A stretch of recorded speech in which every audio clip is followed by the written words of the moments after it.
پہنچائیں.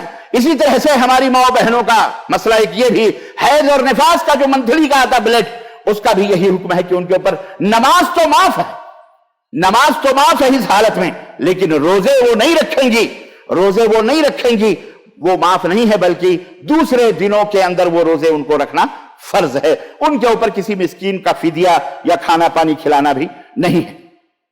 یہ رمضان المبارک کے چند مسئلے عزیزان گرامی. اور ایک اور اہم مسئلہ، میں شاید پچھلے جمعے میں بھی میں نے اس کو شیئر کیا ہے، لیکن آج بھی میں یہ بات یاد دہانی کے طور پر فذکر فإن الذکر تنفع المؤمنین، میری یہ آواز دنیا کے اندر جا رہی ہے اور الحمدللہ دنیا گوش بر آواز ہے، سن رہی ہے، اس لیے میں یہ مسئلہ بھی بیان کر دینا چاہتا ہوں. یاد رکھو، ہمارے بہت سارے لوگ، ہمارے بھائی، بہت سارے چھوٹے چھوٹے مسئلوں کو اتنا بڑا ایشو بنا کر اس کو ایسا بونڈر اور ایسا بھنور بنا دیتے ہیں کہ استغفر اللہ، اسلام اور کفر کا مسئلہ ہو جاتا ہے. مثال کے طور پر یہ لاؤڈ اسپیکر ہے، اگر یہ لاؤڈ اسپیکر ہے تبھی خطبہ جمعہ ہوگا، یہ اگر لاؤڈ اسپیکر نہیں ہے تو جمعے کا خطبہ نہیں ہوگا. ہمیں بتائیے، کیا آج سے کچھ سالوں پہلے یہ لاؤڈ اسپیکر تھا؟ ہرگز نہیں. مکبرین ہوا کرتے تھے، بغیر لاؤڈ اسپیکر کے بھی خطبے ہوتے تھے، بغیر لاؤڈ اسپیکر کے بھی اذانیں ہوتی تھیں. لیکن آج کے زمانے میں اگر کہیں ہم اتنے بدماش ہو چکے ہیں، بدماش کا لفظ میں استعمال کر رہا ہوں، بدماش ہی ہے یہ، بدماشی اسلام کے اوپر بدنما دھبا، بدنما داغ بن چکے ہیں کہ ہم اپنے ملکوں کے اندر اگر منع کیا جائے کہ بھیا ذرا موقع سے ضرورت کے وقت لاؤڈ اسپیکر کا استعمال کرو، تو ہم اسے اسلام اور کفر کا مسئلہ بنا لیتے ہیں، باقاعدہ اس کے خلاف مظاہرے کرتے ہیں اور نہ جانے کیسے کیسے شکوک و شبہات پیدا کرتے ہیں. آپ کو نہیں معلوم، بالخصوص میں ان مسلمانوں سے مخاطب ہوں جن کے ملکوں کے اندر غیر مسلمین ان کے آزو بازو اڑوس پڑوس میں ہیں، مختلف دھرم اور مختلف دین کے ماننے والے ہیں، جہاں مسلمان اور غیر مسلم دونوں خلط ملط معاشرہ اور سماج ہے. جہاں مسلمان ہیں ان کو بھی خیال رکھنا چاہیے. سعودی عرب میں آپ دیکھ رہے ہو، یہاں کہیں کوئی بغیر وقت کے لاؤڈ اسپیکر کھولا جاتا ہے؟ صرف اذان کے وقت لاؤڈ اسپیکر کھولا جاتا ہے بس. اس کے بعد لاؤڈ اسپیکر، خود حرمین شریفین کے اندر بھی اذان کے وقت لاؤڈ اسپیکر کھولا جاتا ہے، لیکن عام نمازوں کے لیے لاؤڈ اسپیکر صرف اندرونی طور کا استعمال ہوتا ہے، باہر کے بھی اسپیکر استعمال نہیں ہوتے.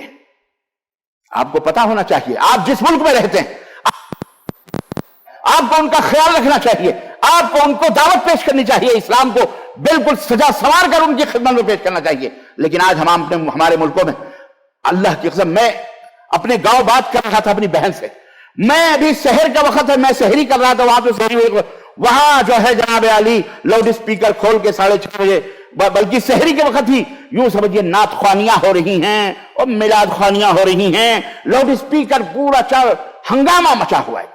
یہ کیا حماقتیں ہم کر رہے ہیں ہمارے ملکوں کے اندر، ہم یہ کیا حماقتیں کر رہے ہیں. اس کے اندر آپ کی افطاری کا وقت ہے، آپ سحری کرو، آپ سحری کرو. کیا ضروری ہے کہ آپ جو ہے بغیر اذان کے 2 بجے سے 2:30 بجے سے؟ ماں اور بہنوں سے گزارش ہے کہ اٹھیں، سحری کا ٹائم ہو گیا ہے، سحری میں 2 گھنٹے باقی ہیں، 2.5 گھنٹے باقی، پھر اس کے بعد نعت چلتے ہیں، پھر کہانیاں چلتی ہیں، پھر پتہ نہیں کیا کیا اس میں چلاتے رہتے ہیں مولوی حضرات، بستروں میں سوئے اللہ کی قسم بتلا رہا. پھر 5 منٹ کے بعد سحری میں 2 گھنٹہ 25 منٹ باقی رہ گیا، پھر کچھ یعنی شیاطین کا ایک یہ مسلمان ہیں جنہیں دیکھ کے شرم آئی ہے. انہیں نہ پڑوسیوں کا خیال، نہ انہیں مریضوں کا خیال، نہ انہیں کسی اور کا خیال. ایسے بھی مسلمان ہیں جن کو لاؤڈ اسپیکروں کی آوازیں، ایسے بھی مریض ہیں جن کو نقصان پہنچتا ہے. لیکن آج نہیں، ہم احمقانہ زندگی گزار رہے ہیں. اور جہاں کہیں اگر کسی گورنمنٹ نے، کسی حکومت نے کچھ اس طرح کی بات کر دی تو اسلام اور کفر کا مسئلہ بنا کر کے اور ہنگامے محشر اپنے ملک کو برباد کرتے ہیں، خود اپنے دین کو رسوا اور بدنام کرتے ہیں. کرتے ہیں کہ نہیں کرتے؟ ہمارے ملکوں میں بھی دیکھ لو. ایک مسئلہ، یہ بات بتائیے ہمیں، کسی بھی سیاسی بات ہے لیکن سوچنے کی بات ہے کہ ہم کتنے گر چکے ہیں، کتنے ذلیل ہو چکے ہیں. سیاست کا معاملہ سیاسی لوگ جانیں، ہم ممبر و محراب کے ذمہ دار ہیں، ہم اس کی ذمہ داری کریں. ہمارا فرض ہے کہ آپ اگر بلدیہ کے مدیر ہیں تو آپ بس، اب بلدیہ کے مدیر کیا کام ہے کہ وہ کہیں اگر کچھ غلط سلط ہے تو اس کو صحیح کرے، نہ کہ ہم ڈنڈے اور ہاتھ لے کر کے یہ ہمیں اجازت نہیں دی گئی۔ آپ اپنے ملکوں کو دیکھیے، اگر کسی ملک کے سفیر کو اس ملک سے دربدر کر دینا ہی یہ مسئلے کا حل ہے تو کوئی حرج نہیں، لیکن یہ مسئلے کا حل نہیں ہوتا۔ آپ اپنے پیروں میں کلہاڑیاں مار رہے ہیں۔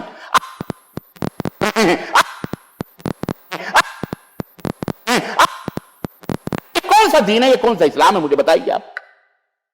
اور اس کے اوپر داڑھیاں، ٹوپیاں، پگڑیاں اور اللہ کے رسول صلی اللہ علیہ وسلم کا نام،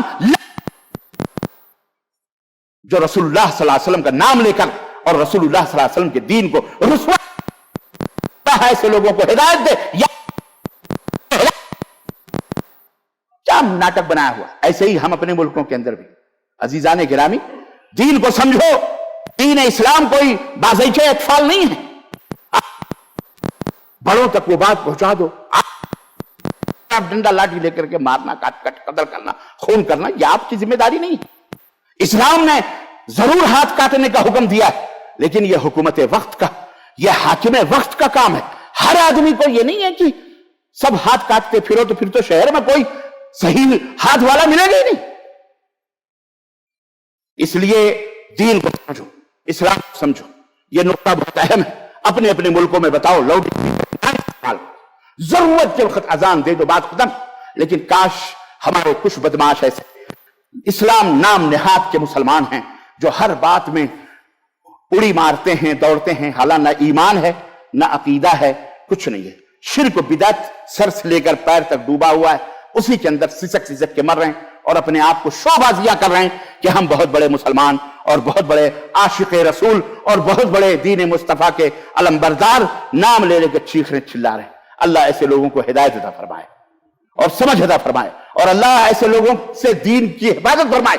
یہ غیروں سے زیادہ ڈینجرس اور خطرناک ہیں جو اسلام کو مٹانے کی فکر میں رہتے ہیں، یہ زیادہ ہے۔ رمضان مبارک کا یہ مہینہ، اللہ سے توبہ کرو، استغفار کرو، اور ہمیں کیا کرنا چاہیے؟ رمضان کے روزے مکمل، سحری اور افطاری اپنے وقت کے اوپر اپنی منمانی نہیں۔ اللہ کے رسول صلی اللہ علیہ وسلم نے فرمایا کہ اذان کی آواز سنتے ہی جو کچھ بھی تمہارے ہاتھ میں ہے بس وہیں اپنے ہاتھ کو روک لو اور کھانا پینا بند کر دو۔ یہ اور سحری میں تاخیر کرو۔ اللہ کے رسول صلی اللہ علیہ وسلم 50 آیتوں کے پڑھنے تک اللہ کے نبی صلی اللہ علیہ وسلم تاخیر فرماتے تھے، اتنی تاخیر فرماتے تھے۔ دیر بعد لوگ 2-2:30 بجے کھا پی کر کے سو جاتے ہیں، فجر بھی ان کی گول ہو جاتی ہے۔ تو اور افطاری کرنے میں جلدی کرو۔ اللہ کے رسول صلی اللہ علیہ وسلم نے فرمایا کہ میری امت اس وقت تک خیر پر رہے گی جب تک وہ افطار میں جلدی کرے گی۔ اور جلدی کا مطلب یہ نہیں ہے کہ وقت سے پہلے نہیں، الحمدللہ ٹائم مقرر ہے، اوقات مقرر ہیں، مؤذنین مقرر۔ اگر کہیں نہیں تو آپ کے پاس ٹائم ہے، مؤذن نہیں ہے، اذان نہیں، تو گھڑی دیکھ کر کے آپ اپنے روزے افطار کر لیں۔ اسی طرح سے قیام اللیل کا اور صلاۃ اللیل، صلاۃ التراویح، صلاۃ التہجد، یہ سب ایک ہی نماز ہے۔ جیسے کوئی محبوب ہوتا ہے، کوئی پیارا ہوتا ہے، تو دسیوں نام ہوتے ہیں، میرا سونا، میرا پیارا، میرا لاڈلا، میرا دل، میرا جگر، میرا پھیپڑا، میرا گردہ، میرا کلیجہ، سب کچھ بیان، میری آنکھ کا نور، سب ایک ہی رہتا ہے لیکن مختلف نام ہوتے ہیں۔ تو اللہ تبارک و تعالیٰ کے نزدیک سب سے بہترین نماز جو رات کی ہے وہ یہی تہجد ہے جو نبی صلی اللہ علیہ وسلم کے اوپر فرض تھی۔ صبح اس لیے اس کو تہجد کہتے ہیں، رات کو ادا کی جاتی ہے عشاء کے بعد، اسی لیے اس کو صلاۃ اللیل بھی کہتے ہیں۔ رات کو قیام بھی ہوتا ہے، اسے قیام اللیل بھی کہتے ہیں۔ چونکہ اس نماز کے ساتھ وتر بھی لگی ہوئی ہے اس لیے اس کو صلاۃ الوتر بھی کہا جاتا ہے۔ تو یہ ایک ہی نماز ہے، سب کہے اس کو جاری کرو، اس کو پڑھو، اہتمام کرو۔ اگر دکانوں کے اوپر ہو، نہیں وہاں پڑھ سکتے، تو پھر آپ اپنے گھر کے پاس جب دکان بند کر کے لوٹیں تو کیا ہے، 8 رکعت اور 3 رکعت وتر ہے، خلاص آپ اپنے گھر میں پڑھ لیں، ادا کر لیں، الحمدللہ یہ آپ کو اس کا اجر مل جائے گا انشاءاللہ تبارک و تعالی۔ صدقہ اور خیرات، جیسا کہ میں نے شروع میں بتایا، ایک ایک دانے کو 70 گنا، 700 گنا کر کر کے اللہ تبارک و تعالی آپ کو عطا کرتا ہے۔ اس لیے آپ جو ہے صدقہ اور خیرات اس مہینے میں کریں، غریبوں مسکینوں کی مدد کریں۔ اسی طرح سے قرآن کریم کی تلاوت کرنا، قرآن کریم جو اس ماہ مبارک میں نازل ہوا اس کا احترام کرنا۔ اللہ کے رسول صلی اللہ علیہ وسلم فرماتے ہیں کہ یہ روزہ اور یہ قرآن، یہ قیامت کے دن جو ہے اللہ کے دربار میں کھڑے ہوں گے اور اللہ سے عرض کریں گے، اللہ یہ مجھے ہمیشہ پڑھا کرتا تھا، اور روزہ کہے گا، اے اللہ یہ تیری خوشی کے لیے اس نے کھانا پینا اور اپنی شہوتوں کو چھوڑ دیا تھا، تو دونوں اے اللہ اسے تو معاف فرما دے اس کے گناہوں کو، تو روزہ اور قرآن یہ دونوں شفاعت کریں گے قیامت کے دن. اللہ تعالیٰ ان دونوں کو ہمارا شفیع بنائے. یہ چند باتیں، بقیہ پورا رمضان ایک مدرسہ ہے. انشاءاللہ ہم رفتہ رفتہ اس میں آپ کو وہ احکام بتاتے رہیں گے. اللہ عز و جل سے دعا کہ اللہ تبارک تعالیٰ ہمیں اور آپ کو کہنے اور سننے سے زیادہ عمل کرنے کی توفیق عطا فرمائے، اور بار الہ ہمارے قیام کو، سیام کو اللہ قبول فرمائے. اور اللہ عز و جل یہ کورونا جیسی بلائیں مصیبتیں جو ہمارے اوپر ہیں اور عالم اسلام پوری دنیا میں، اللہ تعالیٰ ان سے نجات عطا فرمائے. اللہ تبارک و تعالیٰ جو ہے پوری دنیا میں عالم اسلام میں جہاں کہیں بھی اللہ رب العزت مومن موحدین متبعین رہتے ہیں، اللہ تبارک و تعالیٰ سب کو اس مہاماری اور اس بلا سے اللہ تعالیٰ محفوظ رکھے. جو انتقال کر گئے اللہ انہیں کروٹ کروٹ جنت نصیب فرمائے. جو بیمار ہے اللہ تعالیٰ انہیں شفایابی عطا فرمائے. اور اللہ ہم میں جو بے عمل ہیں، بے نمازی، بے روزے دار ہیں، اللہ تعالیٰ انہیں نمازی اور روزے دار بنائے. آمین یا رب العالمین. بارک اللہ لنا ولکم فی القرآن العظیم ونفعني وإياکم بالآیات والذکر الحکیم انہ تعالی جواد کریم ملک بالرؤوف الرحیم.